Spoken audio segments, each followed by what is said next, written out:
ওপোর biggest ব্যাটারিওয়ালা phone চলে এসেছে Oppo K13 5G আর এবার কিন্তু এখানে অনেক কিছু রয়েছে AMOLED panel Snapdragon powerful processor দুর্দান্ত গেমিং আর এর ব্যাটারি 7000 mAh এর বুঝতেই পারছেন কেমন ফোন হবে এটি আর এগুলো সবই পাচ্ছেন অ্যাফোর্ডেবল প্রাইসে গাইস এই ভিডিওতে এটার প্রাইস ক্যামেরা পারফরম্যান্স সম্পর্কে একদমই ডিটেইলসে জানতে পারবেন তাহলে আর দেরি না করে আসুন শুরু করি আজকের ভিডিওটি এরই মাঝে আপনি চাইলে আমাদের এই ছোট্ট চ্যানেলটিকে সাবস্ক্রাইব করে রাখতে পারেন তো এই হলো ওপো K13 5G এর ডিজাইন হ্যাঁ ডিজাইন দেখতে তো এক কথায় অসাধারণ তবে ডিজাইন স্টাইলটা একটু পুরানো মনে হচ্ছে দেখতে বেশ লম্বা এটার ব্যাক প্যানেলে বিভিন্ন ধরনের ডিজাইন প্যাটার্ন ইউজ করেছে এটার নাম দিয়েছে ডায়মন্ড কাট প্যাটার্ন যদিও এটা পলিকার্বনেট দ্বারা তৈরি এবং frame yes this is also polycarbonate তবে ভালো ব্যাপার হলো এটার ব্যাক প্যানেলে কিন্তু ম্যাট ফিনিশ দিয়েছে আর তাই ফিঙ্গারপ্রিন্টে কোনো চিন্তাই করতে হবে না ফোনটির থিকনেস 8.4 মিলিমিটার হয় হাতে খুব একটা মোটা ফিল হবে না আর যদি এটার ওয়েটের কথা বলি হ্যাঁ এটার ওয়েট এই প্রাইস রেঞ্জে অন্যান্য ফোনের তুলনায় কিছুটা বেশি অবশ্যই এর পিছনে একটা রিজনও আছে এটা 209 গ্রামের মতো তবে ওয়েট ডিস্ট্রিবিউশন পারফেক্ট হয় হাতে খুব একটা ভারী বলে মনে হবে না আর ফোনের সুরক্ষার জন্য এখানে IP65 এর রেটিং থাকবে তবে কালারের ব্যাপার আসলে এটা দুইটি কালার অপশনে পাওয়া যাবে একটা তো প্রিজম ব্ল্যাক এবং এটা আইসি পার্পেল পোর্টস এবং বাটন নিয়ে বলে রাইট হ্যান্ড সাইডে রয়েছে পাওয়ার এবং ভলিউম বাটন উপরের দিকটাতে রয়েছে স্পিকার আর ব্লাস্টার এবং একটি মাইক্রোফোন লেফট হ্যান্ড সাইড একদমই ক্লিন বটমে আবার speaker type C port microphone এবং সিম কার্ড রে যেখানে আবার দুইটা ন্যানো সিম কার্ড ব্যবহার করতে পারবেন তো ভাই বাইরে ব্যাপার তো দেখলাম এবার আসুন আমরা এই ফোনের ডিসপ্লে নিয়ে কথা বলি এটা সাইজ 6.67 ইঞ্চের FHD+ 120Hz অ্যামোলেড প্যানেল ডিসপ্লেটি দেখতে কিন্তু আসলে সুন্দর লাগছে আরেকটা ব্যাপার এটা দেখতে বেশ লম্বা লাগে unfortunately this display is not HDR certified আর ডিসপ্লেটি যেহেতু অ্যামোলেড তাই কালারটা কিন্তু খুবই সুন্দর পাওয়া যাবে এটার সাইডের বেজেলগুলোকে দেখতেই পাচ্ছেন অ্যাভারেজ থেকে কিছুটা কম আর তাই এটার অ্যাভারেজ স্ক্রিন টু বডি এসে দাঁড়িয়েছে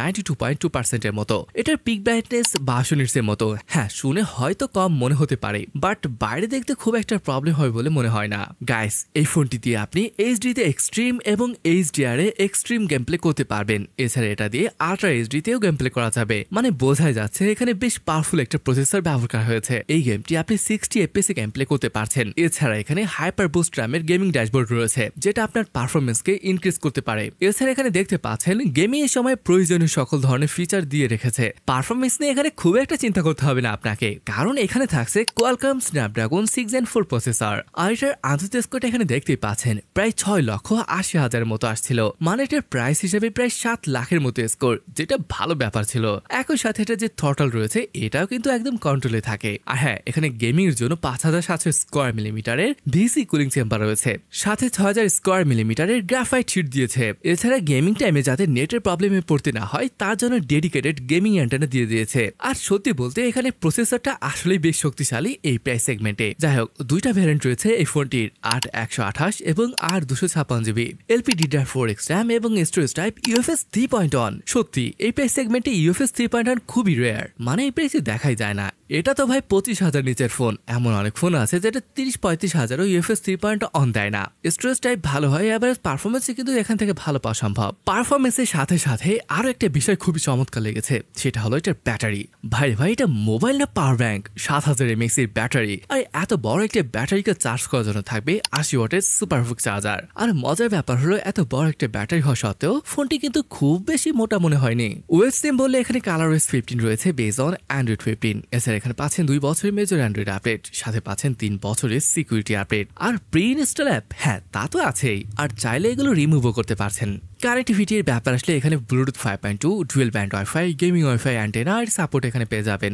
এখানে দেখে হয়তো মনে হবে ট্রিপল ক্যামেরা সেটআপ রয়েছে বাট না এখানে দুইটা সেন্সর রয়েছে যার মধ্যে কাজের সেন্সর এই 50 মেগাপিক্সেলের সনি LYT সেন্সর সাথে পাচ্ছেন 2 মেগাপিক্সেলের ম্যাক্রো আর ফ্রন্টে 16 মেগাপিক্সেলের একটি সেলফি সেন্সর রয়েছে আর এটা সনি IMX480 সেন্সর ফটোগুলোর কালার কন্ট্রাস্ট কিন্তু যথেষ্ট ভালো ছিল যদিও ডিটেলস আরো কিছুটা বেটার হতে পারত ফটোগুলো একটি বেশি কন্ট্রাস্টি মনে হয়েছে তবে পোর্ট্রেট শটগুলো বেশ ভালো আসছিল ভিডিও আপনি রিয়ার ক্যামেরাতে 4K 30fps তবে ফ্রন্ট ক্যামেরাতে 1080p 30fps এ শুট করা যাবে অবশ্যই এখানে EIS এর সাপোর্ট রয়েছে যদিও এটা রিয়ার ক্যামেরায় কোনো OIS এর সাপোর্ট পাচ্ছেন না ওকে এটার প্রাইস ইন্ডিয়ান রুপিতে 17,000 পড়বে যেটা টাকায় কনভার্ট করলে দাঁড়াচ্ছে 24 বা 25,000 টাকার মতো আর এই প্রাইসে কিন্তু ওপো অসাধারণ একটা ফোন বাজারে এনেছে অসাধারণ একটি AMOLED ডিসপ্লে UFS 3.1 এর মতো storage Snapdragon 6 Gen 4 processor 7000 mAh এর ব্যাটারির সাথে 80 ওয়াটের fast charging plus decent camera performance performance এগুলো কিন্তু প্রাইস হিসেবে ভালো লেগেছে আমার কাছে। মানে এটা তাদের জন্য যা চাচ্ছেন লং ব্যাটারি লাইফ আর